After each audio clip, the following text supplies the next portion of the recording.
Olá, hoje é quarta-feira, 13 de outubro, e o Senado Notícias está no ar. O Senado tem sessão plenária marcada para hoje às 4 horas da tarde. E o primeiro item na pauta é o projeto de lei que prevê medidas para tentar coibir a violência doméstica e familiar. O vice-presidente do Senado, o senador veneziano Vital do Rego, é o relator da matéria e comentou o tema. Um projeto, como você bem menciona, que o senador Jorge Cajuru propôs, fazendo algumas mudanças especificamente no Código de Processo Penal, do Código Penal, falando sobre violência doméstica e familiar, nessa abrangência, né? Além daquelas preocupações que legislações existentes, principalmente a Lei Maria da Penha, há cerca de 15 anos entre nós e que tem sido importante, mas sabidamente os números continuam a nos estarrecer. Violências praticadas contra as mulheres, contra idosos, contra crianças.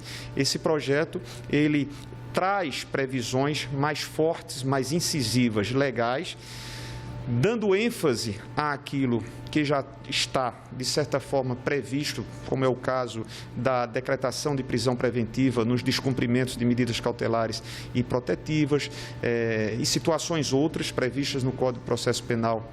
Muda o nome iuris da lesão corporal, né? Ou seja, é lesão resultante de violência doméstica e familiar.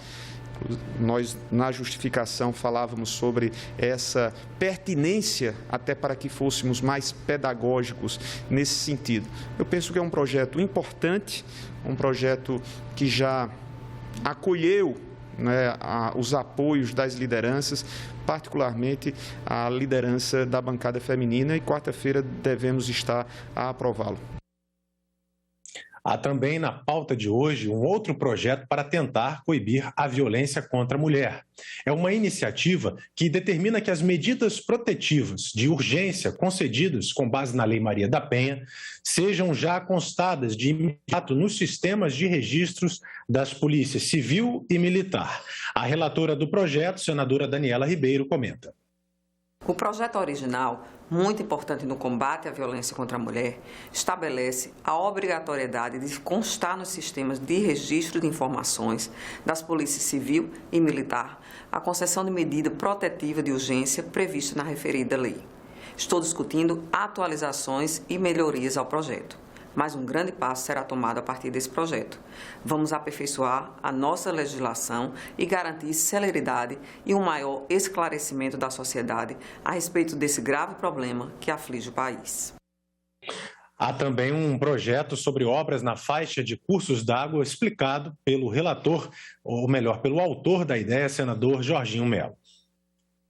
O PL 1869, de minha autoria, é mais um projeto que vai mexer fundamentalmente com a estrutura das cidades brasileiras. A Justiça determinou que teria que prevalecer o Código Florestal. Isso não é possível, é inexequível. Nós precisamos adaptar a realidade. Então, eu construí um projeto devolvendo aos municípios, dando a prerrogativa aos municípios para que eles possam gerenciar a distância, rios, riachos, córregos, enfim, porque todas as cidades nasceram próximo aos rios. Então, é uma barbaridade, é uma insegurança jurídica. Então, eu construí esse projeto, está no plenário do Senado no dia de amanhã, para que a gente delibere. Estou muito esperançoso, consolidando tudo que está construído e dando aos municípios a prerrogativa de eles fazer o gerenciamento disso, consultando o órgão ambiental municipal, enfim, para preservar a natureza e etc.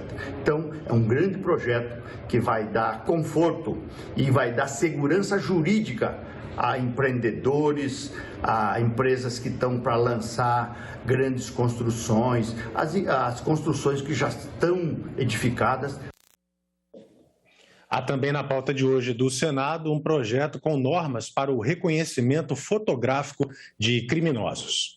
O vice-presidente da CPI da pandemia, senador Randolfo Rodrigues, confirmou que vai ser criado um observatório parlamentar para acompanhar as ações que vão ser tomadas após o fim das atividades da CPI. A criação desse observatório foi sugerida pela senadora Zenaide Maia. A ideia é já esse observatório, não mais a CPI, fazer o acompanhamento da entrega do relatório às autoridades. Começaríamos entregando à Procuradoria-Geral da República, devemos fazer a entrega à Procuradoria da República aqui no Distrito Federal. Se eventualmente ocorrer crime de responsabilidade ao presidente da Câmara, a força-tarefa do Ministério Público em São Paulo, que cuida do caso da Prevent Senior, e as demais competências que tiver. Nós deveremos ter um relatório com quase ou mais de 50 indiciados, né? Algo próximo a 50 indiciados, ou talvez um pouquinho mais. Então, cada um dos indiciados tem uma consequência e derivação no relatório. Para cada instituição ou instância em que for responsável por acompanhar, dar consequência a esse relatório, nós pretendemos fazer a entrega e acompanhar as consequências que terão. E parlamentares se articulam para derrubar o veto do presidente da República, Jair Bolsonaro, à distribuição de absorventes a mulheres em situação de vulnerabilidade. O problema atinge milhões de mulheres no mundo e piorou na pandemia. A Organização das Nações Unidas estima que 1 em cada 10 meninas não frequenta as aulas em período menstrual por não poder comprar absorventes. No Brasil é pior. 1 em cada 4 deixam de ir à escola por falta desse item de higiene. Um estudo do Fundo das Nações Unidas para a Infância, o UNICEF, também revelou que mais de 4 milhões de meninas brasileiras não têm acesso a itens mínimos de cuidados menstruais. A intenção do projeto aprovado em agosto pela Câmara e em setembro pelo Senado é combater a pobreza menstrual, ou seja, a falta de acesso e de recursos para comprar produtos de higiene e outros itens necessários ao período de menstruação feminina. Mas o governo vetou uma das principais medidas, a distribuição gratuita de absorventes femininos a estudantes carentes de escolas públicas, mulheres em situação de rua ou de extrema vulnerabilidade e também presidiárias. O texto aprovado previa que o dinheiro viria dos recursos destinados pela União ao Sistema Único de Saúde, o SUS, e no caso das presidiárias, do Fundo Penitenciário Nacional. Mas o governo entendeu que eles não poderiam atender a proposta. O veto provocou muitas críticas dentro e fora do Congresso. Fabiana Weimann, que trabalha com moradores em situação de rua em São Paulo, lamentou a decisão do governo. O que eu penso a respeito desse veto é que arbitrariamente e cruelmente ele atinge a todos nós. Ninguém está protegido.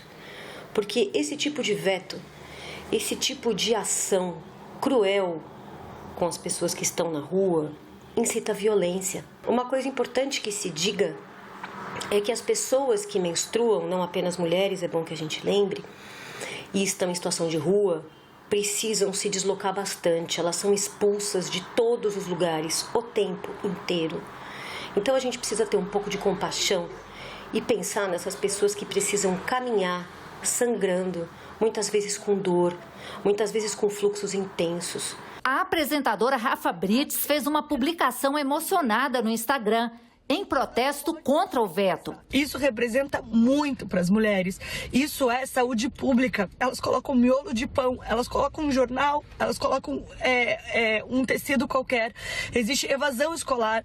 1 a cada 4 meninas deixa de ir para a escola quando está menstruada porque ela não tem dinheiro para comprar um absorvente, é algo muito caro. Então, se isso não é saúde pública, se isso não é de interesse de todo um país, não só das mulheres, mas de todo um país, realmente eu não sei mais o que esse governo quer. Senadoras e também senadores de vários partidos se uniram aos protestos. Pelo Twitter, a senadora Elisiane Gama se manifestou dizendo que o presidente mostrou insensibilidade e desprezo com as mulheres. Segundo ela, o veto demonstra o atraso do governo em avançar em ações que realmente importam. O senador veneziano também fez críticas à decisão do presidente e alertou que a pobreza menstrual é uma realidade e que precisa ser tratada com seriedade. Nas duas casas, parlamentares já se mobilizam e articulam a derrubada do veto. O prazo para que o Congresso analise vetos presidenciais é de 30 dias. E para que um veto seja derrubado, são necessários os votos de 257 deputados e 41 senadores. Um projeto de grande sensibilidade que, infelizmente, a presidência da República veio a vetá-lo. Então, nós juntos, aqui o Senado e a Câmara Federal, vamos então nos juntar, fazer esforço para a gente derrubar este veto, para que essa lei volte a vigorar e esse benefício seja alcançado por todas as mulheres. De São Paulo, por telefone, a líder da bancada feminina no Senado, senadora Simone Tebet, disse que o argumento de que não há previsão orçamentária é irreal e que a bancada se mobilizará para que o texto seja mantido como foi aprovado. Total falta de empatia e desconhecimento da condição, não só feminina, mas da condição humana. Porque, veja, os argumentos todos apresentados não correspondem à verdade, não são verdadeiros. Primeiro, o impacto previsto pela Câmara dos Deputados para distribuição para 5 milhões de mulheres, jovens e mulheres de rua e presidiárias, jovens, repito, é importante dizer, jovens de escolas públicas, dá algo em torno de 84 milhões por ano. É um recurso que vem da atenção primária do SUS. Então já tem fonte financeira e outra, é discricionário. Se porventura faltar dinheiro, ele não é impositivo para o governo, é a possibilidade de sair a liberação desse recurso. Então não fere a lei de responsabilidade fiscal, como diz na justificativa, e muito menos não condiz com a realidade quando fala que não há interesse público. Com muito orgulho fui relatora dessa lei de iniciativa da deputada federal Marília Reis, mas os vetos da presidência da República prejudicaram a parte principal desse projeto de lei. Por isso, precisam ser derrubados. A sociedade brasileira está cobrando isso, a derrubada do veto. Isso mostra o descaso, o descompromisso do governo federal com as nossas mulheres, e certamente a bancada feminina no Congresso vai trabalhar firmemente para derrubarmos esse veto, porque nós entendemos a importância desse projeto para a autoestima, para a dignidade dessas mulheres em situação de vulnerabilidade. A Comissão de Meio Ambiente ouviu representantes do governo, do Ministério Público e da sociedade civil convidados para discutir um projeto de lei que estabelece direitos para comunidades atingidas por barragens, bem como obrigações para os empreendedores. As duas tragédias provocadas pelo rompimento de barragens de mineração no estado de Minas Gerais, primeiro Mariana em 2015 e depois Brumadinho em 2019, ainda repercutem no Congresso. Em audiência pública, a Comissão de Meio Ambiente do Senado discutiu um projeto de lei que institui a Política Nacional de Direitos das Populações atingidas por barragens. A matéria já foi aprovada na Câmara dos Deputados. São estipuladas medidas de reparação em casos como perda de propriedade ou da capacidade de produzir, e até na mudança de hábitos daquelas populações que precisa ser removida. O projeto também busca a implementação de medidas protetivas para comunidades mais vulneráveis, como são os casos dos indígenas e quilombolas. Não é possível que a gente olhe a questão ambiental, que é fundamental, e não olhe a questão social, ou seja, o meio ambiente não pode ser atingido, o que é correto, mas as pessoas também não. Então, também elas precisam de uma legislação especial para que alguma intervenção que venha a ser feita de construção de barragem leve em consideração as pessoas e as comunidades que estão ali perto. O projeto ele caminha no sentido que é muito bom também de permitir que as populações, e isso faltou em Mariana, isso faltou no desastre do Rio Doce, realmente compreendam a magnitude dos empreendimentos que estão se sentando na sua vizinhança, né? Eu acho que as populações atingidas no Espírito Santo pelo desastre do Rio Doce nunca imaginariam que uma mina lá no interior de Minas Gerais, lá em Mariana, a 800 quilômetros de distância, impactaria dessa forma na vida delas. Então, isso precisa ser mudado. O relatório que apontou as causas de rompimento da barragem de Brumadinho, que foi divulgado, né, há poucos dias, que concluiu que a ruptura ocorreu devido a um processo de liquefação. E apenas materiais contráteis, né, estão sujeitos à liquefação. Isso jamais ocorreria nas barragens de usinas hidrelétricas, pela característica técnica e a forma como elas são construídas. É sabido que, historicamente, né, a luta das populações atingidas por barragens no Brasil remonta às grandes construções, inclusive, de usinas hidrelétricas, né, como foi mencionado aqui no século XX, em que diversos conflitos culminaram na remoção forçada de comunidades rurais, pesqueiras, indígenas, quilombolas e tradicionais de seus territórios. Temos até hoje um caso ainda não resolvido, né, de Belo Monte. O representante do Ministério do Desenvolvimento Regional disse que pequenos empreendedores reclamam das dificuldades para cumprir os encargos já existentes. Das barragens de usos múltiplos, apenas 6,6 possuem plano de segurança de barragem e 6,3 PAI. Quer dizer, estão se colocando os encargos que, na realidade, o pessoal não consegue arcar com ele. Com relação às populações indígenas, que também foram citadas aqui ao longo das apresentações, é reconhecido o direito dessas comunidades, né? Todos os impactos ambientais, sociais, provenientes, seja de usinas hidrelétricas, seja de atividades de mineração, devem ser mitigados ou compensados. No entanto, considera-se que essa atribuição de zelar pelos direitos dos povos indigenistas é da FUNAI. Essas situações que envolvem barragens, e quando a gente fala atingidos, seja as pessoas que têm que sair para a construção de hidrelétricas, seja as pessoas que têm que sair agora das zonas de autossalvamento, porque avançamos em dar essa segurança na política nacional, sejam as pessoas que são atingidas pelos desastres ou os casos, né, de barragens de água, a gente está falando de uma categoria que se chama deslocamento compulsório. E para essa categoria de deslocamento compulsório existe normativa internacional, existem obrigações do que fazer, né? Não se pode simplesmente retirar as pessoas. Estamos dando um passo, precisamos avançar, precisamos ir além.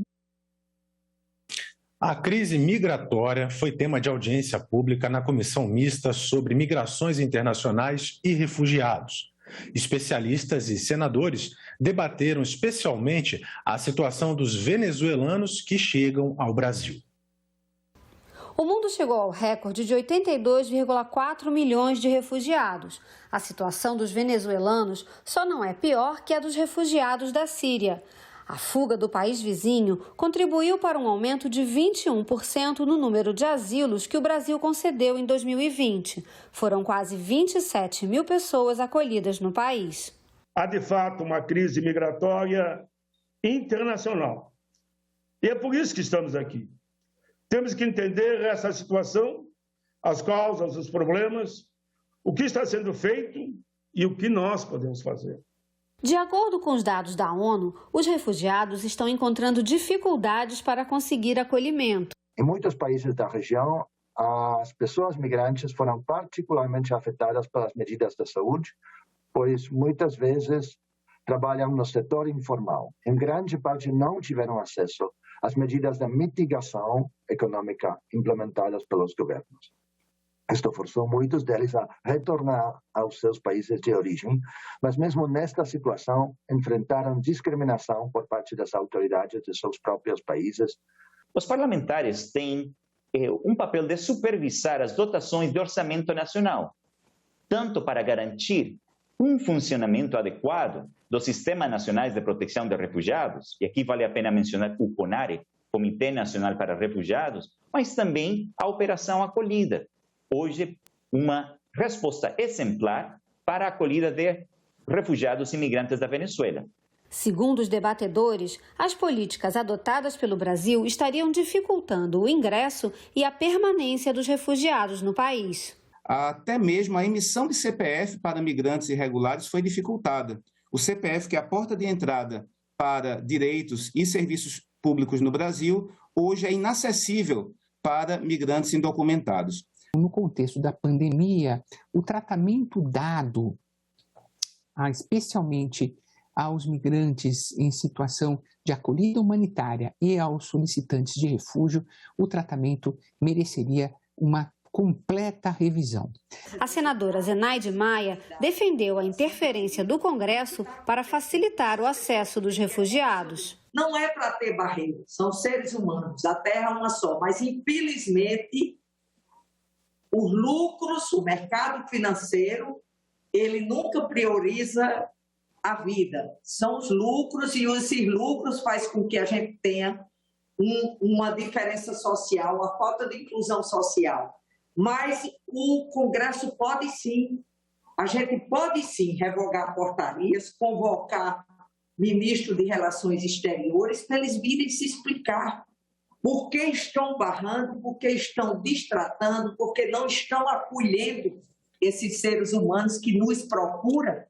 Não é porque a vida está fácil de onde eles vieram, não. É por necessidade. E essa edição do Senado Notícias fica por aqui. Você pode rever as reportagens. É só acessar a nossa página na internet, senado.leg.br/TV. Muito obrigado pela sua companhia e até a próxima.